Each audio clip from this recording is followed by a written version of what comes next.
नमस्ते। आज के इस वीडियो में हम हिंदी लोक भारती की दूसरी इकाई का पहला पाठ बरसहीं जलद पढ़ेंगे, जो गोस्वामी तुलसीदास जी द्वारा रचित है।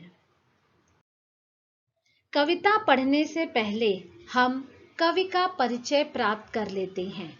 कवि हैं गोस्वामी तुलसीदास जी, जिन्होंने अवधी भाषा में अनेक कालजयी ग्रंथ लिखे। वे प्रसिद्ध संत, कवि, विद्वान और चिंतक थे। वे संस्कृत के बहुत बड़े विद्वान थे। जन भाषा अवधी में उन्होंने अनेक रचनाएं लिखी और आज से 500 वर्ष पूर्व, जब प्रकाशन, दूरदर्शन, रेडियो जैसी सुविधाएं नहीं थी, ऐसे दौर में भी उनका जो ग्रंथ रामचरितमानस था वह जन जन को कंठस्थ था। उन्हीं की कुछ पंक्तियां यहाँ पर प्रस्तुत की गई हैं। उनके द्वारा यह रचित महाकाव्य रामचरितमानस को विश्व के लोकप्रिय प्रथम 100 महाकाव्यों में महत्वपूर्ण स्थान प्राप्त है। और उनकी रचनाओं में प्रमुख रचनाएं हैं रामचरितमानस, विनय पत्रिका, दोहावली, श्री हनुमान बाहुक और जानकी मंगल। तो उनकी प्रमुख कविताएं इन किताबों में हैं। अब हम पद्य संबंधी परिचय प्राप्त करते हैं। यह जो काव्य है बरसहीं जलद, यह काव्य चौपाई और दोहा छंद में लिखा गया है। इसमें गोस्वामी तुलसीदास जी ने किष्किंधा कांड से कुछ पंक्तियां प्रस्तुत की हैं। रामचरितमानस एक महाकाव्य है और महाकाव्य के किष्किंधा कांड से ली गई चौपाइयां और दोहे यहाँ पर दिए गए हैं। इन चौपाइयों और दोहों में गोस्वामी तुलसीदास जी ने वर्षा ऋतु में होने वाले परिवर्तनों को सुंदर तरीके से चित्रित किया है और साथ ही साथ समाज की स्थिति और लोगों के विविध गुणों को दर्शाया है। और इस प्रसंग में सीता हरण के बाद का जिक्र है। श्री राम लक्ष्मण जी के साथ सीता की खोज में दर दर भटक रहे हैं और सीता जी के बिना उनका मन व्याकुल है। तो पंक्तियां इसी प्रसंग से शुरू होती हैं। तो पढ़ते हैं काव्य बरसहीं जलद। ये पंक्तियां रामचरितमानस की किष्किंधा कांड से ली गई हैं, जिसमें प्रभु श्री राम के वन गमन के समय, जब वे किष्किंधा पर्वत के आसपास थे और माता सीता की खोज में भटक रहे थे, उस समय का वर्णन यहाँ पर प्राप्त होता है। पंक्तियां उसी से शुरू होती हैं। तो पढ़ते हैं चौपाई और दोहा। रावण द्वारा सीता जी के हरण के बाद प्रभु श्री राम का मन विचलित है और वे अपने भाई लक्ष्मण के साथ सीता जी की खोज में निकल पड़े हैं।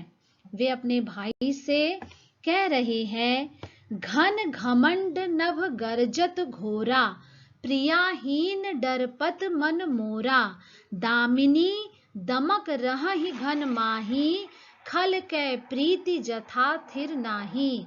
अर्थात आकाश में बादलों की घोर गर्जना सुनकर उनका मन घबरा रहा है और वे अपने भाई लक्ष्मण से कहते हैं कि आकाश के बीच में ये बादल घमंडी होकर गरज रहे हैं, जिससे मेरा मन घबरा रहा है। तो श्री राम लक्ष्मण से कह रहे हैं, भाई लक्ष्मण, आकाश में बादल घमंड से उमड़ घुमड़ कर घोर गर्जना कर रहे हैं, किंतु प्रिया के बिना मेरा मन डर रहा है और बिजली की चमक दुष्ट व्यक्तियों के स्वभाव जैसी है। यह बिजली की चमक बादलों में रह रह कर हो रही है, स्थिर नहीं है।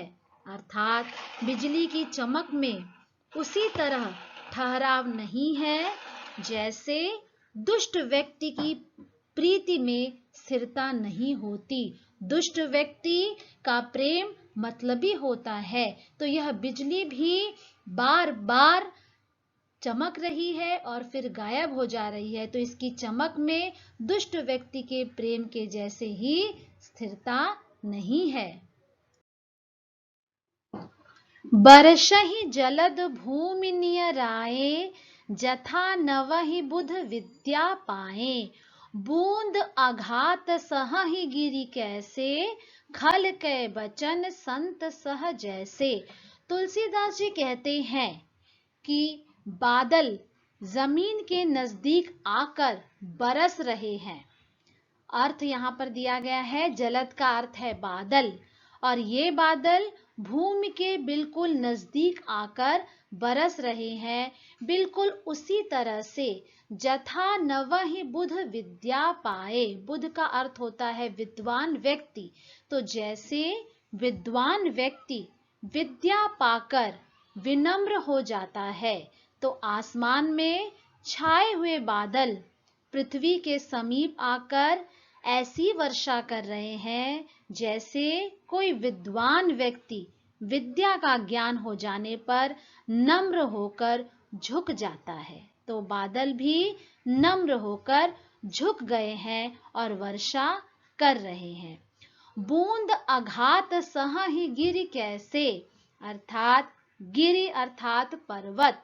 तो पर्वत इन बूंदों के आघात को, प्रहार को बिल्कुल उसी तरह से सह रहे हैं जैसे कोई संत खल के वचनों को सह लेते हैं। खल अर्थात दुष्ट व्यक्ति। तो ऊपर से वर्षा की बूंदें पहाड़ पर जब गिरती हैं, तो पहाड़ बूंदों के आघात को बिल्कुल उसी तरह से सह लेता है जैसे कोई संत दुष्टों की बातों को सह लेते हैं। क्षुद्र नदी भरी चली तोराई, जस थोरेहु धन खल इतराई। भूमि परत भा ढाभर पानी, जनु जीवहि माया लपटानी। तुलसीदास जी कहते हैं कि छोटी नदी वर्षा की बूंदों से जब बहुत भर जाती है, तो अपने किनारों को तोड़कर आगे बढ़ने लगती है। तो क्षुद्र का अर्थ होता है छोटी। तो छोटी नदी जब बारिश की बूंदों से, बारिश के जल से भर जाती है, तो अभिमानी होकर अपने किनारों को तोड़कर आगे चली जाती है। जस थोरेहु धन खल इतराई, किस तरह, जैसे खल अर्थात दुष्ट व्यक्ति, जैसे दुष्ट व्यक्ति थोड़ा सा धन पाकर इतराने लगता है, अर्थात अभिमान करने लगता है। तो छोटी छोटी नदियां अधिक वर्षा के कारण जब भर जाती हैं, तो ये अपने किनारों को संभाल नहीं पाती और अपने अभिमान के कारण ये अपने किनारों से आगे बढ़ जाती हैं। जैसे दुष्ट व्यक्ति थोड़ा सा धन पाकर इतराता है, अभिमानी हो जाता है और अपनी मर्यादाओं को त्याग कर देता है। भूमि परत भा ढाभर पानी, जनु जीवहि माया लपटानी। वर्षा की बूंदें जब धरती पर गिरती हैं, तो वह गंदी हो जाती हैं, ढाभर हो जाती है, अर्थात मटमैली हो जाती है। जब वे आकाश से गिरती हैं, तो बिल्कुल शुद्ध और पवित्र होती हैं, परंतु जैसे ही वह धरती पर पड़ती हैं, वह मटमैली हो जाती है, बिल्कुल उसी तरह से जैसे जनु जीवहि माया लपटानी। जनु अर्थात जैसे, जीव अर्थात मनुष्य माया के चक्कर में पड़कर, माया से लिपटकर उसकी आत्मा मलिन हो जाती है। तो जैसे बरसात का शुद्ध पानी धरती पर जब किसी मलिन स्थल पर गिरता है, तो उसी प्रकार गंदा हो जाता है। जैसे कोई शुद्ध या पवित्र जीव माया के फंदे में पड़ते ही मलिन हो जाता है, दौलत के लालच में पड़कर मलिनता को धारण कर लेता है। समिति समिति जल भरहि तलावा, जिमि सद्गुण सज्जन पहि आवा। सरिता जल जल निधि महु जाई, होई अचल जिमि जीव हरि पाई। तुलसीदास जी कहते हैं कि तालाब में वर्षा की बूंदें उसी तरह से इकट्ठी हो रही हैं जैसे जिमि सद्गुण सज्जन पहि आवा। जिमि का मतलब जैसे, सद्गुण अर्थात सद्गुण। तो कवि कहते हैं कि बरसात के दिनों में बरसात का पानी इकट्ठा होकर तालाब में उसी तरह भर रहा है जैसे सद्गुण एक एक करके सज्जन व्यक्ति के पास अपने आप चले जाते हैं। सरिता जल जल निधि महु जाई, होई अचल जिमि जीव हर पाई। नदी जब अपनी यात्रा शुरू करती है तब वह बड़ी ही चंचल स्वभाव की होती है, परंतु जब वह जल निधि में मिल जाती है अर्थात जब वह समुद्र में मिल जाती है तो उसका स्वभाव स्थिर हो जाता है अर्थात वह स्थिर हो जाती है। उसी तरह स्थिर हो जाती है जैसे कोई मनुष्य, जिमि जीव यानी जैसे कोई जीव हरि अर्थात ईश्वर को पाकर स्थिर हो जाता है, जीवन मरण के बंधन से मुक्त हो जाता है। तो नदी भी उसी तरह समुद्र में मिलकर स्थिर हो जाती है। चौपाई के बाद तुलसीदास जी का यह दोहा देखते हैं। हरित भूमि तृण संकुल, समुझि परहि नहीं पंथ। जिमि पाखंड विवाद ते, लुप्त हो ही सद ग्रंथ। तृण संकुल का अर्थ होता है घास का समूह। तो तुलसीदास जी कहते हैं कि बारिश के मौसम में धरती हरी भरी हो गई है जिसके कारण रास्ता दिखाई नहीं दे रहा है, और यह उसी तरह से है जैसे जिमि पाखंड विवाद ते, लुप्त हो ही सद ग्रंथ। कहते हैं बारिश के मौसम में चारों तरफ हरियाली छाई है, घास का समूह है जिससे रास्ता नजर नहीं आ रहा। सर्वत्र हरी घास के कारण रास्ते उसी तरह समझ में नहीं आ रहे हैं जैसे पाखंडी लोगों का पाखंड होता है। पाखंडी लोगों के पाखंड के विचार के प्रचार से सद ग्रंथ गायब हो जाता है अर्थात ग्रंथों की अच्छाई गायब हो जाती है और ये पाखंडी लोग अपने पाखंड के कारण लोगों को भ्रमित कर देते हैं। तो इस हरी घास के कारण रास्ता भी नजर नहीं आ रहा है। दादुर धुन चहु दिशा सुहाई, वेद पढ़हि जन बटु समुदायी। नव पल्लव भय बिटप अनेका, साधक मन जस मिले विवेका।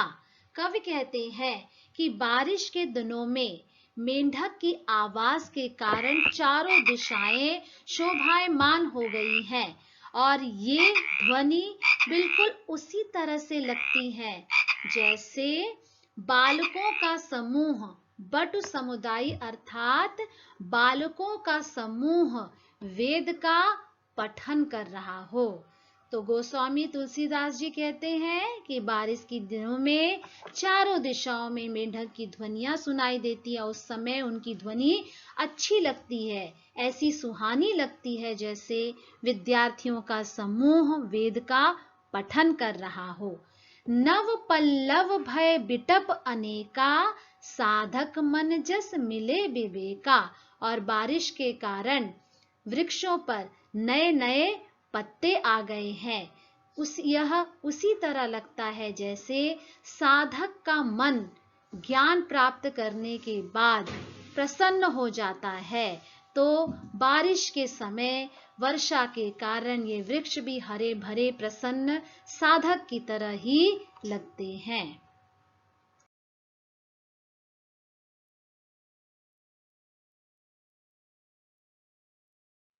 अर्क जवास पात बिनु भयउ, जस सुराज खल उद्यम गयऊ, खोजत कतहु मिलई नहीं धूरी, करई क्रोध जिमि धर्म ही दूरी।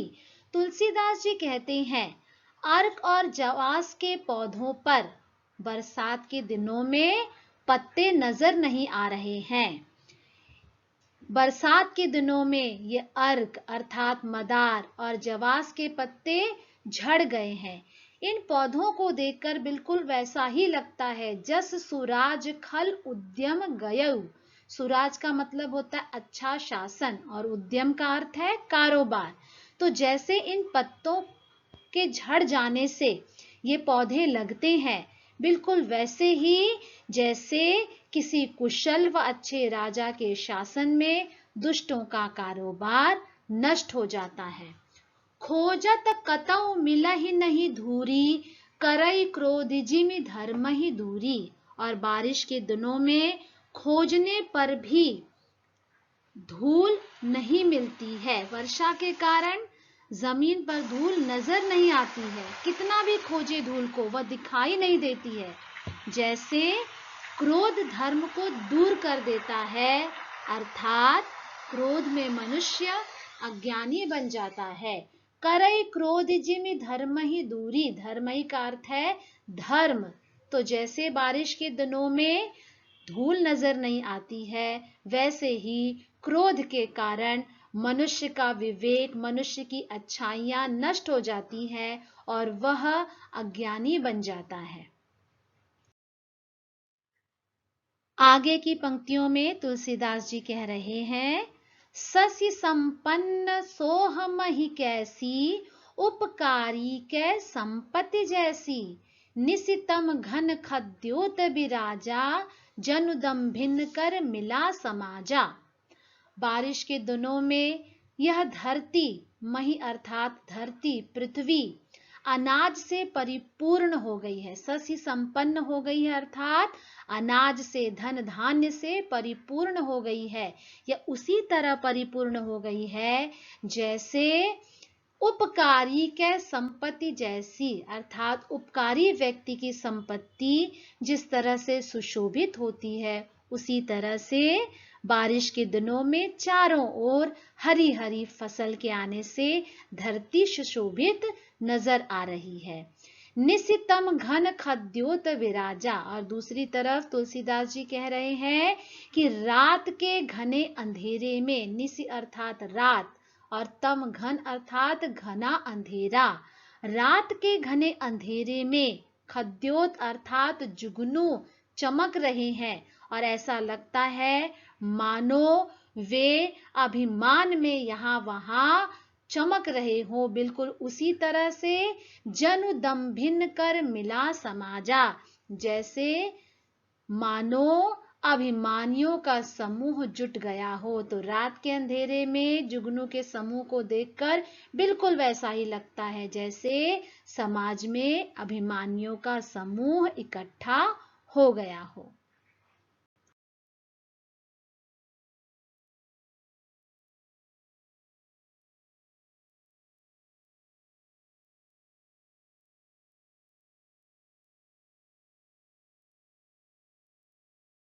कृषि निरावहि चतुर किसाना, जिमि बुध तजहि मोह मद माना। देखियत चक्र बाग खग नाही, कलिहि पाए जिमि धर्म पराही। तुलसीदास जी इन पंक्तियों में कह रहे हैं कि चतुर किसान अपने खेतों में से जिस प्रकार अनावश्यक घास फूस निकालकर फेंक देते हैं, उसी तरह से विद्वान व्यक्ति, बुद्ध अर्थात विद्वान, अपने हृदय से सारे विकारों को निकालकर बाहर फेंक देते हैं। अपने हृदय से मोह मद और माया का त्याग कर देते हैं। देखियत चक्र बाग खग नाही, भारी बारिश के कारण चक्र बाग पक्षी दिखाई नहीं दे रहा है। यह बिल्कुल उसी तरह से दिखाई नहीं देता, ऐसा लगता है मानो कलि ही पाए जिमि धर्म पराही, जैसे कलयुग में अच्छाई का नाश हो गया है।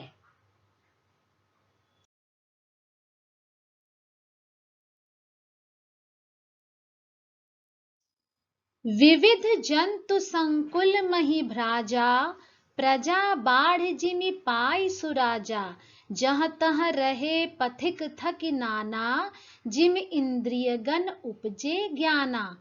कवि कहते हैं कि यह हमारी पृथ्वी विविध जंतुओं से भरी हुई है। जंतु संकुल मही भ्राजा अर्थात विविध जंतुओं से यह पृथ्वी शोभायमान है।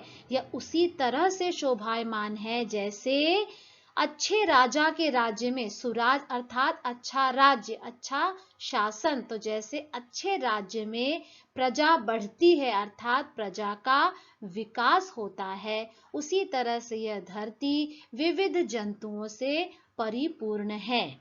जहाँ तहाँ रहे पथिक थक नाना, जिम इंद्रिय गण उपजे ज्ञाना। पथिक का अर्थ होता है राहगीर। तो कवि कहते हैं कि राहगीर यहाँ वहां चलते चलते थक गए हैं और विश्राम करने के लिए बिल्कुल उसी तरह ठहर गए हैं जैसे ज्ञान प्राप्त करने पर मनुष्य की इंद्रियां शिथिल हो जाती हैं और वे विषय की ओर जाना छोड़ देती हैं। ज्ञाना का अर्थ होता है ज्ञान। तो जब ज्ञान प्राप्त कर लेता है मनुष्य तो वह उस विषय की ओर जाना छोड़ देता है। आगे तुलसीदास जी इस दोहे में कहते हैं, कब हूँ प्रबल बह मारुत, जह तह मेघ बिलाही। जिमि कपूत के उपजे, कुल सद्धर्म नसाही।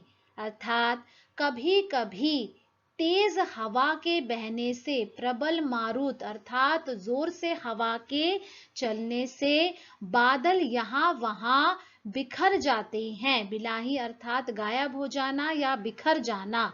ये उसी तरह से बिखर जाते हैं जैसे किसी खानदान में, किसी कुल में कुपुत्र के जन्म लेने से, कपूत के जन्म लेने से उस कुल के अच्छे कर्म नष्ट हो जाते हैं। तो तेज हवा के बहने से बादल यहाँ वहां उसी तरह गायब हो जा रहे हैं। वह दृश्य उस समय का वैसा ही लगता है जैसे किसी परिवार में कुपुत्र के जन्म लेने से खानदान के उत्तम धर्म नष्ट हो जाते हैं अर्थात अच्छा आचरण नष्ट हो जाता है। अंतिम दोहे में तुलसीदास जी कह रहे हैं, कबहु दिवस मह निबिड़तम, कबहुक प्रगट पतंग। बिनसई उपजई ज्ञान जिमि, पाई कुसंग सुसंग। अर्थात कभी कभी दिन में ही ऐसा माहौल हो जाता है घने बादलों के छा जाने के कारण कि दिन में ही अंधेरा छा जाता है, इतना घना अंधेरा छा जाता है। और कबहुक प्रगट पतंग, और कभी सूर्य प्रकट हो जाता है अर्थात कभी प्रकाश नजर आने लगता है। बिल्कुल उसी तरह से जैसे कुसंग अर्थात बुरी संगत और सुसंग अर्थात अच्छी संगत। तो जैसे बुरी संगत पाकर ज्ञान नष्ट हो जाता है, बिनसई का अर्थ होता है नष्ट होना, तो कुसंग पाकर, बुरी संगत पाकर ज्ञान नष्ट हो जाता है और सुसंग अर्थात अच्छी संगत पाकर ज्ञान उत्पन्न हो जाता है। तो मुझे उम्मीद है कि आपको सभी चौपाइयों और दोहों का अर्थ भली भांति समझ में आ गया होगा। तो मिलेंगे अब एक नए वीडियो में, तब तक के लिए धन्यवाद।